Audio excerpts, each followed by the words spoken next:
The term hidden gem in video game culture is something that I've explored briefly in prior reviews. A hidden gem is typically a game that may not have been heavily marketed or promoted, or may have been overshadowed by other popular games at the time of its release. These games often have unique and innovative gameplay mechanics, interesting stories, or stunning visuals, but for various reasons, they just didn't receive the attention or recognition they deserved. In the 1990s and early 2000s, I usually discovered hidden gems through word of mouth, recommendations from friends, or gaming magazines. And in my gaming habits, I've sort of always been on the search for any lesser-known titles with the excitement that I might find something new and different. Another topic that I've also briefly touched upon in our Moon Crystal review is the Japan-only release, and the feelings that those site-specific games conjure up with Western gamers and many other parts of the world. The Japan-only release is seen as a major draw for Western gamers who are interested in Japanese culture and want to experience it through the medium of video games. The aggressive exclusivity sometimes does create a sense of rarity and novelty that can make a Japan-only game more appealing to collectors and fans of niche titles. So what about the Japan-only hidden gem? Is there such a thing that can be played on my Raspberry Pi?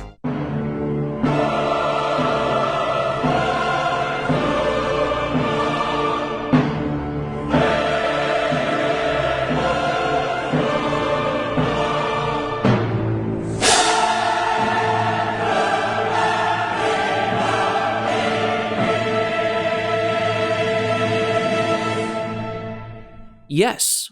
Dr. Slump, a 1999 release from Bandai Games, exclusively developed for the original PlayStation in Japan, fits the bill. Now, I don't want to say that the Dr. Slump game is all that much of a hidden gem, as its main character, Arale, is incredibly popular in Japanese culture. But one of the things that does make this game a bit of an odd duck, and a bit of a forgotten game in Japan, is the year of its release, 1999. This was around the same time that the Sega Dreamcast was about to be released and would kick off the next-gen consoles era. In just 1 year's time after that, the PS2 was set to be released on March 4th, 2000 in Japan. The looming shadow of both of those systems almost made any release of a game in 1999 privy to being dead upon arrival, as most gamers were probably saving up their hard-earned cash to jump into the next era of console gaming. So for the purpose of this video review with the context given, it's safe to say that the 1999 Dr. Slump game is a bit of a Japan-only hidden gem. So how did I stumble upon this one, you might ask? Dr. Slump was a popular manga and anime series created by Akira Toriyama, and if you've watched our Tobal #1 review, you'd be aware that Akira Toriyama was responsible for the art direction on games like Chrono Trigger and also the creator of the Dragon Ball series. Dr. Slump was a series that was first serialized in Weekly Shonen Jump magazine in Japan in 1980 and continued until 1984. The anime adaptation of the series was produced by Toei Animation and aired from 1981 to 1986. The story of Dr. Slump follows the adventures of a brilliant but eccentric inventor named Senbei Norimaki, also known as Dr. Slump, who creates a robot girl named Arale. I'd say that Dr. Slump is similar to Astro Boy, but that would be an understatement. Dr. Slump is way more strange and absurd, but does still feel very similar with regards to how Arale tries to properly navigate in a world that is all new to her, just like Astro Boy. The TV series was a huge success in Japan and spawned numerous spin-offs, including theatrical films, and of course, video games. Now, I knew nothing about this series or its characters, and this is just me being a victim of circumstance. Dr. Slump never aired in parts of the Western world, so it makes sense that I wouldn't have any idea about it. While doing my usual tour of duty on some ROM forums, I was struck by the artwork of the CD cover. It felt familiar, and I legit said to myself, wow, that looks like Akira Toriyama artwork, and I was right. His distinctive style is undeniably his. I was then drawn to the colorful thumbnails of the gameplay stills and how much it reminded me of the anime cel-shaded look that the Mega Man Legends games had. The sad thing about this game is that there was little to no information about it, and not a whole lot of decent long plays or gameplay footage of it online. This was a title that I just couldn't let pass me by, as it had all the qualities I admire of a 3D platformer and belongs to an era of gaming that truly is one of the greatest. Subscribe to the Select Gaming to keep up to date with all our latest videos. This is Dr. Slump for the PlayStation.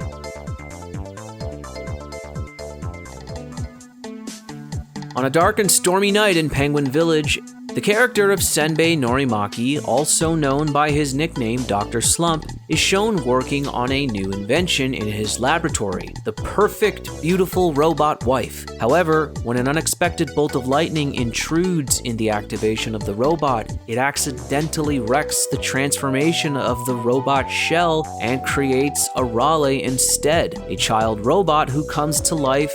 And it's not the outcome that Senbei wanted. Instead of getting a robot wife, Senbei has now inherited a robot daughter, and thus our comedic adventure begins. Arale is shown to be a curious and energetic young robot girl who is eager to explore the world around her. The plot of the PS1 game is based on the manga series, but more specifically, the second incarnation of the anime show released in 1997 that ran until 1999 in Japan. The world of Dr. Slump takes place in a fictional town in Japan known as Penguin Village, and the town is home to a diverse and eccentric cast of characters including talking animals, aliens, and robots. The town is also known for its technological advancements, which are often invented by Dr. Slump, the town's resident inventor. Penguin Village features various landmarks and locations that the player can explore in the game, including the Norimaki residence, where Arale and Senbei live, and the Penguin Village School, where Arale attends. The town very much feels like a small, thriving community. The game is divided into 8 chapters, and all of them come with their own storylines and different gameplay objectives that are unique to the different levels that you play in. At the start of every new chapter, Arale is faced with a problem and, with the help of her friends, tries to figure out ways to solve these dilemmas and save the day. After doing some investigating around the town and speaking with the locals, you then either warp or travel to a stage where the gameplay of Dr. Slump turns into a platforming action adventure game. Imagine Mario 64 with a mixture of 2.5D elements from Tomba. That's pretty much what you get with the platforming action stages in Dr. Slump. Dinosaur levels, winter levels, levels that are sort of like the world of Alice in Wonderland, jungle levels. Without a doubt, there is a plethora of variety in this little game, and it undoubtedly will resonate with even the most stoic of gamers with its cute kawaii level design and attention to detail in even the slightest of things. The game stages usually end with a boss battle and the conclusion of the problem that is presented at the beginning of the chapter. The boss battles are surprisingly enjoyable and come in a wide variety of ways of how you can beat each of them,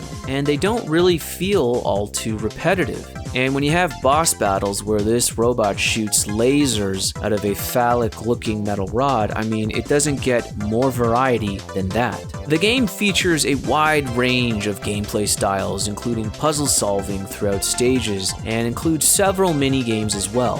Soon after the first chapter, the main plot of the game then revolves around Arale and her friends as they try to stop the evil Dr. Masharito, mad scientist who creates a powerful robot called Caramel Man 007 to help him carry out his plans to take over the world. Minor side plots in the different chapters revolve around aliens from outer space invading Penguin Village, a demonic pixie that asks for human sacrifices, and a family from China whose son has a problem of turning into a tiger when girls touch his skin.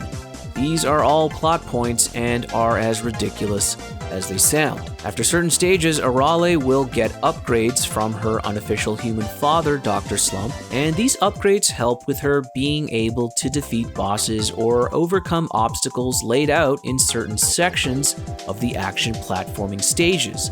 Super punches, a speed boost run, and most importantly, being able to sustain a jump in the air by super farting over bigger gaps are upgrades that you get. It makes for some great excitement in waiting to see the next upgrade Dr. Slump will come up with next for Arale. There are, of course, a few frustrating moments in some of the stages and sections because of the level design, but specifically in the 2.5D areas, and they don't really work all that well. Dr. Slump works the best when Arale has the freedom to roam around in mazes and hop, skip, and jump her way over to different platforms. But the stiffness in the controls sometimes are its biggest downfall. They sort of feel a little bit undercooked and are probably worst represented in the action platforming stages. The stiffness of the locked-in camera at times will have you second-guessing your jumps, where you'll ask yourself if you have enough momentum with your movement. But overall, because it's pretty forgiving and its simple objectives are easy to beat, these game mechanics are just strictly a product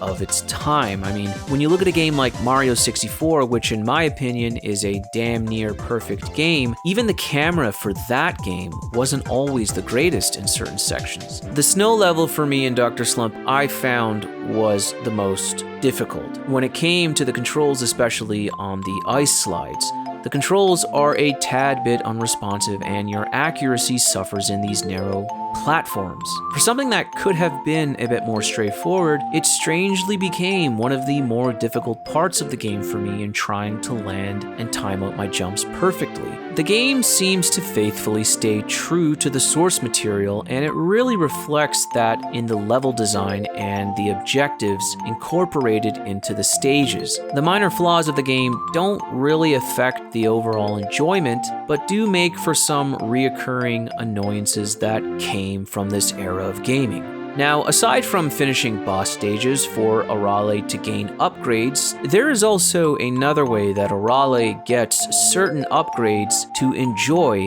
in the game, and in typical Dr. Slump toilet humor, plays up the vulgar side of this comedic world and character. You see, Arale is a girl robot who is obsessed with shit. Not like, hey man, take a look at all my cool shit. I'm talking about a big steaming pile of poop. There is poop that is littered all over Penguin Village, and Arale is obsessed with poking feces and collecting them at all costs. But don't worry, the poop comes in the cute, adorable form of hot pink and a personified face. What coins are to Super Mario and golden rings are to Sonic the Hedgehog, Arale's in-game object of desire is that of pink, kawaii, fecal matter, and it's hilarious. The more poop you collect, the more Arale's sidebar in the top left corner will gradually fill up, where you'll then be able to go back to Dr. Slump's lab and get an upgrade or some cool things like music tracks that you'll be able to listen to in Arale's bedroom, or extend her health bar to stay alive longer from taking damage from enemies. This characteristic of Arale is without a doubt one of the greatest reoccurring jokes in the game, and is something that comes up a lot. Even her enemies are constantly telling her how gross it is to pick up poop, and that she really needs to adopt better manners. I'm not all that sure as to why she's so obsessed with poop, but it's a funny trademark characteristic of Arale. It could be that robots don't have the ability to poop, or that it's just another element that plays up the absurdity of this world from the mind of Akira Toriyama. Either way, it's an element of the game and story that reinforces the absurdity of Arale and the world of Dr. Slump. Dr. Slump really feels like it's two games in one. It's one part an action-adventure platformer and another part open-world exploration with a small amount of random minigames throughout Penguin Village. The humor you could guess is a lot of toilet humor. It's almost as if it's an anime-style South Park, and that's something that I can get behind. Out of the many things that shine in Dr. Slump, the thing that shines the most is the dialogue. Many of these interactions with the characters feel like you're really reading the pages straight out of the manga. Many of these scenes between the characters are witty and have a ton of tongue-in-cheek humor to them. But the main thing that these interactions really try to play up is the fact that Arale is a bit of a wallflower with a limited understanding of the world, and how her ignorance is sort of a bit self-serving to her own amusement and joy. For example, when Arale destroys the car of the two policemen that she's constantly berating in the game, what appears in the real world as destruction of government property is actually Arale thinking it's a simple, innocent game of hide and seek. What Arale deems to be the local barber practicing karate is actually him beating the crap out of his son for disobeying him. There is an innocence about Arale, and we get to be a fly on the wall as she interprets her surroundings and each given scenario. Arale is an absolute savage with her insults, and her ignorance is sort of what makes her so intriguing and entertaining to watch and listen to. She's a loose cannon, and there's sometimes no telling what she'll do or what she'll say. The insults are like an episode of Married with Children sometimes, and really, that's all a gamer like me wants. A cute dysfunctional family where it slowly grows into Dr. Slump eventually marrying Arale's teacher, Miss Midori, who then gives birth to a baby boy where Arale then becomes a robot sister. Arale is super powerful in the game against enemies, and towards the end of Dr. Slump, you'll have a multitude of combos in your arsenal to take on the strongest of foes. She's a child with godlike robot powers where she can literally break the planet in half with one of her special moves. And I'm not kidding. See? Even Arale herself doesn't understand how powerful she is, and that's what makes her naivete all the more intriguing to watch, because her consciousness is truly that of an 8-year-old girl. Most of the time, the people and inhabitants of Penguin Village want to be on her good side for fear that she may use her powers to damage or destroy their lodgings and possessions. But at her roots, she's a robot with a good heart and always has the best of intentions in any given situation. Unlike these robots who just want to murder Kyle Reese all day every day. So the dialogue is one of two things that really shine in this game. The second thing is the look of Dr. Slump. It has got to be one of the best cel-shaded looking games for the original PlayStation. For gamers who have played the Mega Man Legends series, you'll feel right at home with this aesthetic, and it really holds up against many of the other great PS1 titles in terms of graphics. This world that Akira Toriyama created and that Bandai Games has brought to life is just so lush and full of some unforgettable characters, scenarios, and locations. Satanic pixie fairies that ask for the souls of young girls, teenage boys who turn into tigers when girls touch his skin, Arale stealing adult magazines from the school principal's office, then trading it in for weapon upgrades from your own father, Dr. Slump, and this dude's massive head that's the size of a planet. Seriously, that is a huge ass noggin. This is the world of Dr. Slump.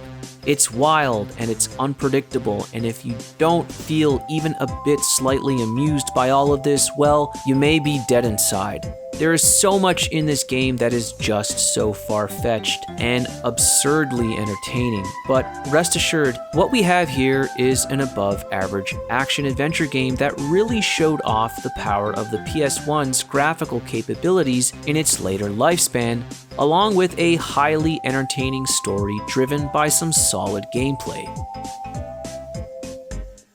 When you talk about hidden gems, Dr. Slump is up there, but this is a hidden gem that is more along the lines of the Ark of the Covenant because it's hidden away from the Western world, and as I mentioned before, the only way you could play it is through a ROM hack or if you buy an original Japanese copy of it on sites like eBay.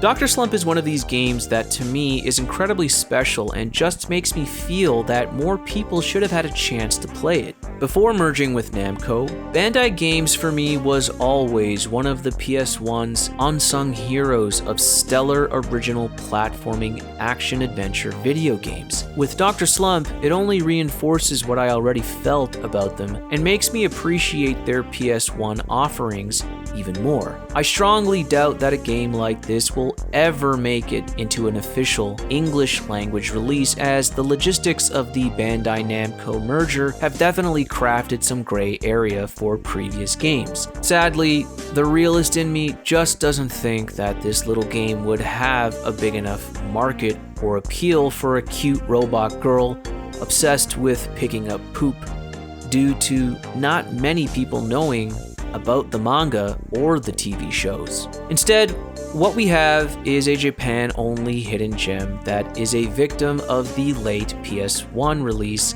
that got lost in the shadows, and a Japan-only game with not enough appeal to make it to Western shores.